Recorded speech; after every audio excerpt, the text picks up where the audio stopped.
औज़ुबिल्लाहिमिनश्शैतानिर्रजीम बिस्मिल्लाहिर्रहमानिर्रहीम अल्हम्दुलिल्लाहिल्लज़ी जअलना मिनल मुतमस्सिकीना बिवलायति अमीरिल मोमिनीन वल अइम्मतिल मासूमीन अलैहिस्सलातु वस्सलाम।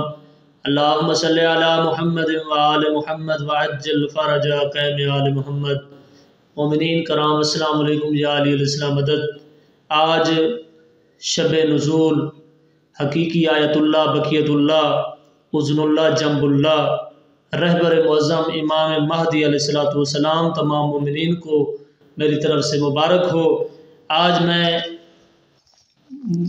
इमाम मोहम्मद महदी अलैहिस्सलातु वस्सलाम के ज़ुहूर पुर नूर के हवाले से आपके सामने हाज़िर हुआ हूँ।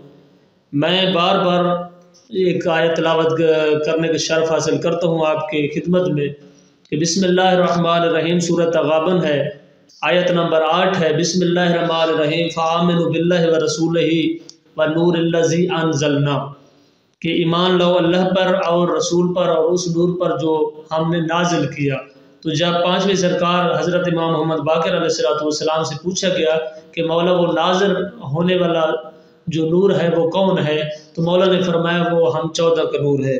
तो आज भी ये एक मोहम्मद महदी अलैहिस्सलातु वस्सलाम आखिरी मोहम्मद का ज़हूर की रात है।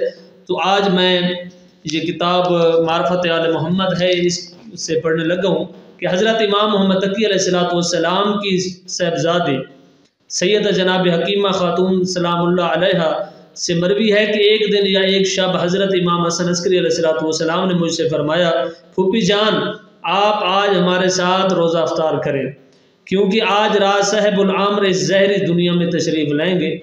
मैंने अर्ज़ किया कि वो किस खातून से होंगे, तो आपने फरमाया वो सैयदा नरजिस खातून सलामुल्लाह अलैहा से होंगे। फिर आपके पास से उठकर कनीज़ों के पास गई और वहाँ सबसे पहले मेरा सामना जनाब नरजिस खातून से हुआ और इन्होंने मुझसे कहा, फूफी जान मैं आप पर कुर्बान जाऊँ, आपका क्या हाल है? मैंने जवाब दिया, नहीं बल्कि मैं आप पर कुर्बान जाऊँ, ऐ इस जहान की औरतों की सरदार। फिर मैंने अपने मौजे उतारे तो वो मेरे पाँव दबाने लगी के लिए पानी डालने के लिए पाँव धुलाने के लिए पानी डालने लगी, लेकिन मैंने उन्हें कसम देकर कहा कि आप ऐसा मत करें, क्योंकि अल्लाह ताला आपको इस रात बबरकत मौलूद के ज़रिए इज़्ज़त व इकराम अता फरमाएगा। जनाब हकीमा खातून सलामुल्लाह अलैहा बयान करती हैं, फिर मैंने सैयदा नरजिस सलामुल्लाह अलैहा को देखा कि क्या इनमें आम औरतों की तरह विलादत के आसार मौजूद हैं। मोमिनीन कराम तवज्जो चाहता हूँ, तो मुझे ऐसा कुछ नज़र ना आया, यानी जो आम औरतों में असरात होते हैं बच्चा पैदा होने के वक्त, वो जनाब नरजिस खातून सलामुल्लाह अलैहा में नहीं थे। जनाब हकीमा खातून सलामुल्लाह अलैहा रवायत कर रहे हैं, तो मुझे ऐसा कुछ नज़र ना आया, बल्कि इन्होंने हैबत वकार वाला लिबास ज़ेब तन कर रखा था। इन्होंने मुझसे पूछा ये किस वक्त होगा, मैंने इस हवाले से कोई ख़ास वक्त बताना मुनासिब ना समझा।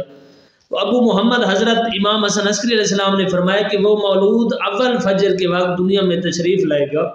बस मैंने रोज़ा अफ्तार करने के बाद नमाज अदा की और फिर बिस्तर पर जाके सो गए, जबकि जनाब नरजिस भी इसी हुजरे में मेरे साथ सो गए। फिर मैं नमाज शब के लिए उठी और वुज़ू करने के बाद ख़ुद को नमाज शब के लिए आमादा किया। फिर सैयदा नरजिस खातून भी नमाज शब के लिए बेदार हुई और बावुज़ू होकर नमाज तहज्जुद अदा की। फिर मैं नमाज तहज्जुद पढ़कर उस वक्त का इंतज़ार करने लगी कि वो बाबरकत मौलूद दुनिया में तशरीफ़ लाएँ, लेकिन तमाम कनीज़ें और सैयदा नरजिस सलामुल्लाह अलैहा सो गए।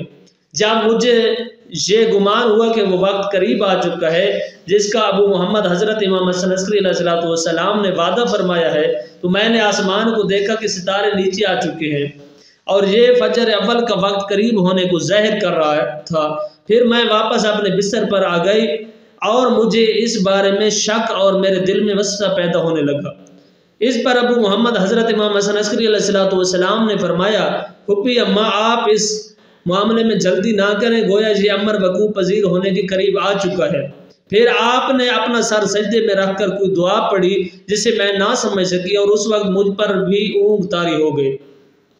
फिर सैयदा नरजिस सलामुल्लाह अलैहा के हरकत करने पर मैं उठ बैठी और मैंने जनाब नरजिस से अर्ज़ किया, आप पर अल्लाह का साया कायम दायम रहे। इन्होंने अपना सर मेरे सीने पर रख दिया और तेज़ी से मुझसे लिपट गए, तो मैंने इन्हें तसल्ली दी। कुछ देर के बाद सैयदा नरगिस सलामुल्लाह अलैहा ने अपना सर मुबारक सजदे में झुका दिया और मैंने देखा कि नवमौलूद बच्चा भी सजदे में गिरा हुआ है और उनकी ज़ुबान पर ये कलिमात जारी है, ला इलाहा इल्लल्लाह मुहम्मदुर रसूलुल्लाह अलीय्युल हुज्जतुल्लाह।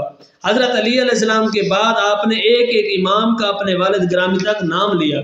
फिर अबू मोहम्मद हज़रत इमाम जाफर हसन अस्करी अलैहिस्सलाम ने फरमाया कि मेरे फरजान को मेरे पास ले आए। बस उस नौमलूद के पास गई ताकि उसे कसावतों से पाक व साफ करूं, लेकिन वो तो पहले ही तमाम कसावतों से पाक व साफ थे। जब मैं उस नौमलूद को इमाम अलैहिस्सलाम की खिदमत में लेकर हाजिर हुई तो आपने उनके चेहरे, हाथों और कदमों पर बोसा दिया, फिर अपनी ज़ुबान उनके मुंह में दे दी और उससे यूं सैराब किया कि जैसे परिंदा अपने बच्चे को दाना देता है। फिर आपने उस नौमलूद से फरमाया पढ़ो, तो उस नौमलूद ने कुरान मजीद की बिस्मिल्लाहिर्रहमानिर्रहीम से आखिर तक तिलावत फरमाई। फिर इमाम अलैहिस्सलाम ने अपनी उन कनीज़ों को बुलाया जिनके बारे में आपको मालूम था कि वो इमाम अलैहिस्सलाम के ज़हूर की खबर को राज में रखेंगी, तो उन कनीज़ों ने उनकी ज़ियारत की। फिर आपने फरमाया इस बाबरकत पर सलाम करो और इसे बोसा देकर कहो कि हमने आपको बतौर अमानत अल्लाह के सपुर्द किया। फिर वो सब कनीज़ें वापस पलट गईं तो आपने मुझसे फरमाया फूफी जान सैयदा नरगिस सलामुल्लाह अलैहा को मेरे पास लाए। मैंने उन्हें बुलाया और कहा आपको अबू मोहम्मद बुला रहे हैं ताकि वो अपने नवमलूद फरजान को अलविदा कह लें। फिर नरगिस सलामुल्लाह अलैहा ने उनको अलविदा कहा और हम इमाम महदी अलैहिस्सलाम को हज़रत इमाम हसन अस्करी अलैहिस्सलाम के पास छोड़कर वापस आ गए। मोमिनीन कराम, ये था मौला इमाम मोहम्मद महदी अलैहिस्सलाम के ज़ुहूर के जो हालात थे वो जनाब हकीमा खातून सलामुल्लाह अलैहा की ज़ुबानी मैंने आपको सुना दी है कि जब भी इमाम दुनिया में आते हैं तो इमाम आलिम होते हैं। हम जब पैदा होते हैं तो हम जहल होते हैं और नजिस होते हैं। इमाम आते ही पाक होते हैं और सजदा करते हैं और 3 गवाहियाँ देते हैं, यानी शहादत देते हैं। 3 गवाहियाँ देते हैं, अशहदु अल्ला इलाहा इल्लल्लाह व अशहदु अन्ना मुहम्मदन अब्दुहु व रसूलुहु व अशहदु अन्ना अलीय्युन वलियुल्लाह, और 14 की गवाही देते हैं। तो ये 14 की गवाही हर जगह पर लाजिम और ज़रूरी है। तो मोमिनीन कराम, आज की रात का सदका मौला आप सबको मौला का हकीकी सिपाही बनने की तौफीक अता फरमाए। आमीन सुम्मा आमीन। अस्सलामु अलैकुम या अली अलैहिस्सलाम मदद।